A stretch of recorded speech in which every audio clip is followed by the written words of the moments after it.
Allô tout le monde, j'espère que ça va bien. Encore une fois, une vidéo spontanée. J'espère que c'est pas trop noir, j'espère que c'est pas trop pas très beau, mais on va faire avec. Je mets pas trop de lumière parce que j'aime ça que ce soit un petit peu intimiste pour le sujet que j'ai envie de, de vous parler.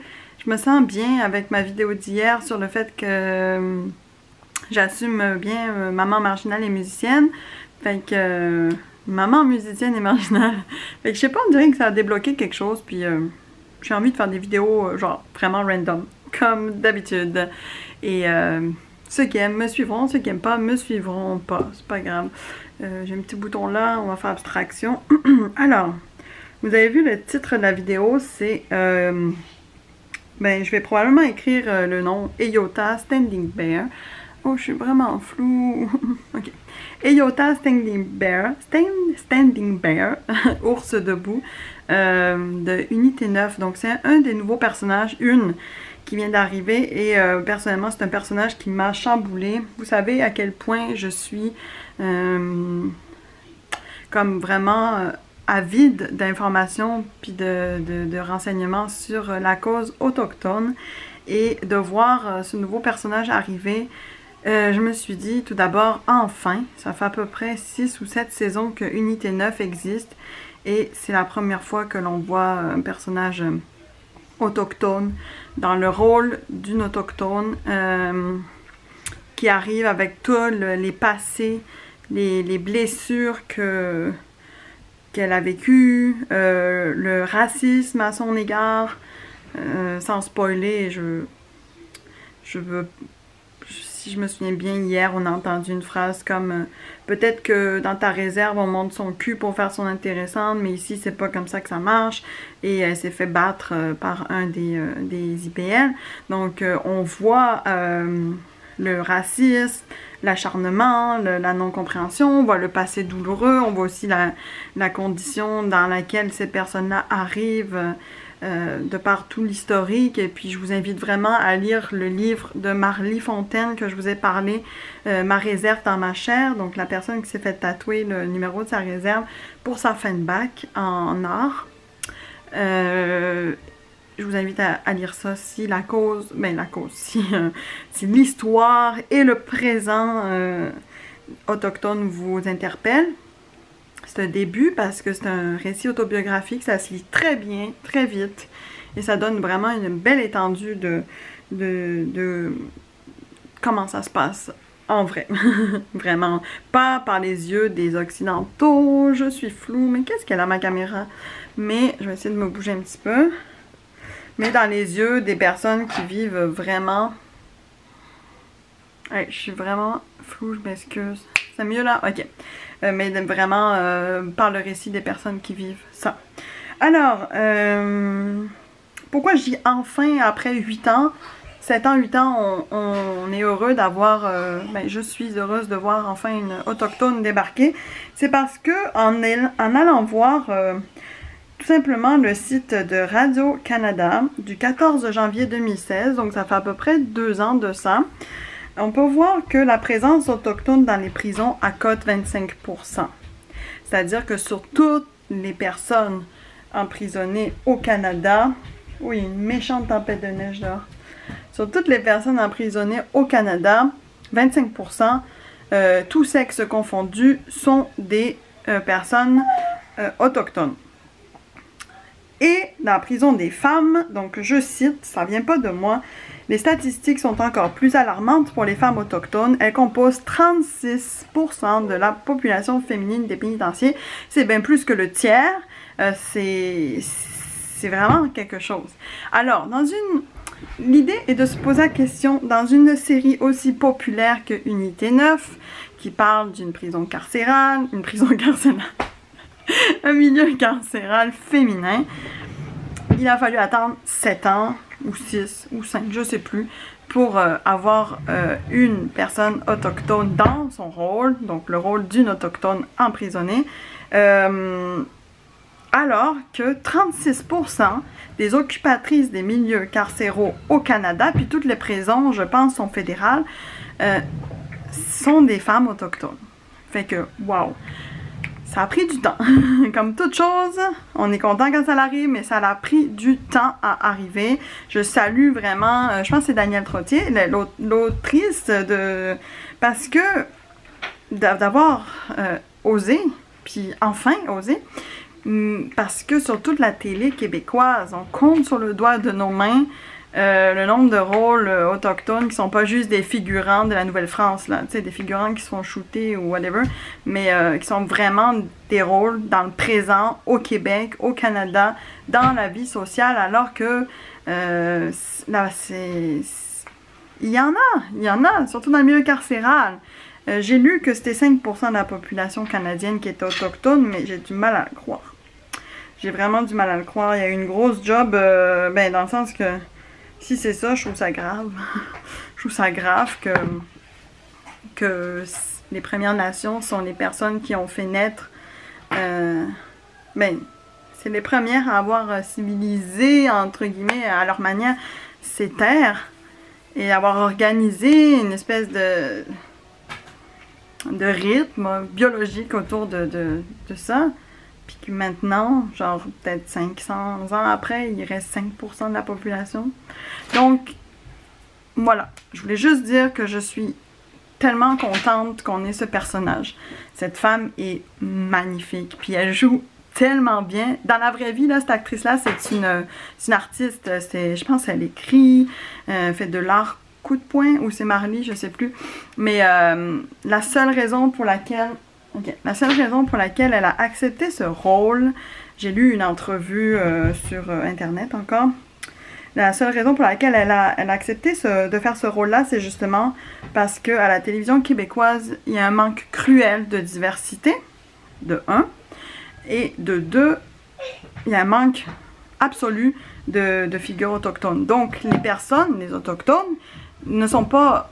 portés, n'ont pas du tout le goût d'écouter la télévision québécoise parce qu'ils ne se sentent aucunement, ben pas représentés, mais ils ont aucune figure d'attachement pour ah oui, ok, c'est bien, tu sais, ils ont vécu la même chose que nous, tu sais, c'est comme la dernière case en bas de toutes les cases des minorités qu'on peut voir à la télé québécoise, alors que l'histoire autochtone est omniprésente. Je veux dire, on serait pas là, ils font partie...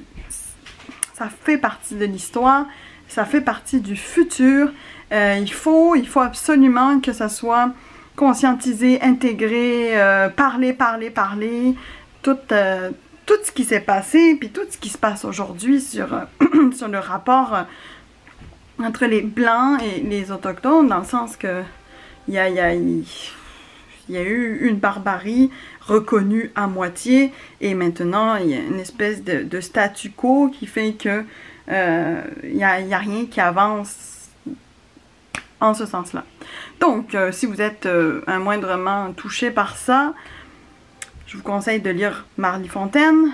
Et si vous êtes encore plus touché par ça et que vous savez pas quoi faire dans votre vie, sachez qu'il y a des programmes universitaires en anthropologie sur des études autochtones. Donc, les personnes qui ont étudié en anthropologie le volet autochtone vont être à même de travailler dans des milieux donc carcéraux, des milieux sociaux, des milieux législatifs.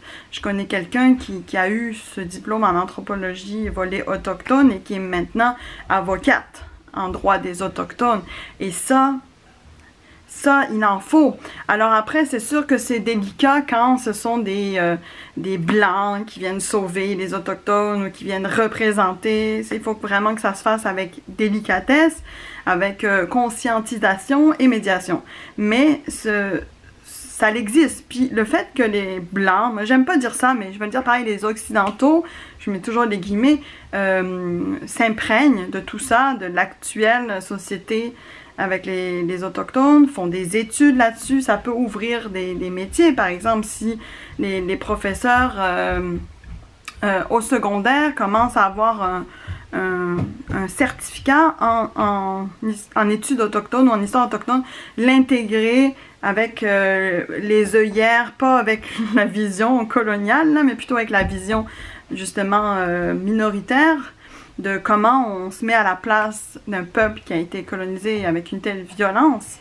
et comment rien que la conscientisation aide à la réparation. T'sais, on ne demande pas à tout le monde de pleurer dans la rue puis de s'excuser, mais ne serait-ce que si dans les études à l'école, moi j'ai pas étudié au Québec là, mais si je parle avec mes amis ici ou avec mon chum, les heures de cours concernant la cause et l'histoire et le social autochtone, c'est zéro, nada. De la même manière que moi, en France, j'ai peut-être pas été très assidue à mes cours d'histoire, mais la colonisation au Québec, zéro. Comment on a fait pour arriver là-bas et comment on s'est battu, contre qui pour avoir les terres, ça, pour moi, j'ai pas vraiment entendu ça dans mes cours d'histoire. Oui, il y a Christophe Colomb, mais c'est pas juste ça, il y a aussi le Canada, puis le combat contre les Autochtones, ben, le combat contre, c'est vraiment drôle, c'est pas un combat contre, c'est vraiment comme un génocide, là, je sais pas comment appeler ça autrement, génocide culturel. Il est pas du tout conscientisé, puis comme passer le flambeau, comme à nos enfants, apprendre que c'est ça l'histoire de ce pays-là. C'est un pays qui est riche culturellement, qui est riche socialement, qui est ouvert d'esprit sur le plan, sur le point de vue international. Je parle du Canada, mais il faut conscientiser ça, que les Autochtones sont les Premières Nations, font partie de cette histoire-là et ont beaucoup souffert, puis souffrent encore aujourd'hui pour que notre Canada soit si beau et si rayonnant sur le plan international.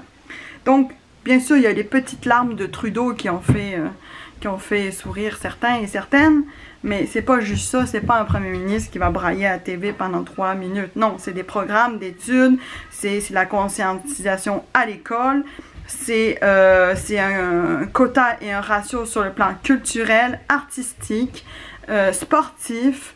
C'est aussi la langue. Il y a à peu près 12 langues autochtones, les Inuits, je ne les connais pas du tout. Mettre à l'école, à l'université, l'apprentissage de la langue par des autochtones, pas par des blancs qui vont supplanter un petit peu l'apprentissage. Non, mettez des vieux, comme des vieux savants autochtones qui ont travaillé toute leur vie dans la nature, dans le bois, et puis un cours d'immersion à l'université pour que ce soit crédité, pour que les gens aient envie, puis apprenons une langue, apprenons une des 12 langues pour perpétuer, parce que la langue est en train de mourir, les langues sont en train de mourir, la culture est en train de mourir, on est en train de pleurer constamment sur la protection du français, mais la protection des 12 langues autochtones, elle est où? Elle est absente, totalement absente. Je vais m'arrêter là parce que je commence à avoir les poils dressés sur le bras. Je sais pas si vous voyez, j'ai de la chair de poule parce que ce sujet-là me rend très très triste, et je trouve quand même que le Canada et le Québec sont des pays, provinces, appelez-les comme vous voulez, mais ce sont des lieux de paix, de mélange culturel absolument riche. Puis les Québécois sont très ouverts, très accueillants, mais cette histoire et ce pays serait encore plus magnifique avec l'intégration du passé, du présent et du futur de la cause autochtone, la préservation de la culture, des langues, des arts et de tout en fait. Fait que parlez-moi en commentaire, dites-moi si vous étiez conscient de tout ça, de l'absence des rôles autochtones présents à la télévision québécoise. Si ça vous intéresse d'aller chercher plus, dites-moi si ça a réveillé quelque chose en vous, parce que moi, j'aurais aimé qu'on me parle de ça. J'aurais aimé. J'ai traversé la frontière pour venir m'installer au Québec, et c'est seulement il y a 1 an ou 2 que j'ai réalisé l'ampleur de ce qu'a fait la colonisation. Donc, oui, le système social et occidental est super et tout le monde en profite et tout ça, puis c'est génial, mais qui, au détriment de qui et de pourquoi? Et est-ce qu'on est capable de... Ah ouais, tu manges une pomme, toi? Ouais, c'est bon, tu me donnes la peau? Voilà, est-ce qu'on est capable d'avancer main dans la main? Il faut, mais on ne peut plus revenir en arrière maintenant. On ne peut plus revenir en arrière, les excuses publiques sont requises, mais elles sont souvent très légèrement... énoncé. En tout cas, je vous laisse. Parlez-moi, dites-moi ce que vous en pensez. Je suis très contente parce que cette vidéo, j'ai pas besoin de l'éditer, fait que je vous mets ça sur le champ. Ça veut dire que vous avez du stock à regarder, puis tant mieux, regarde.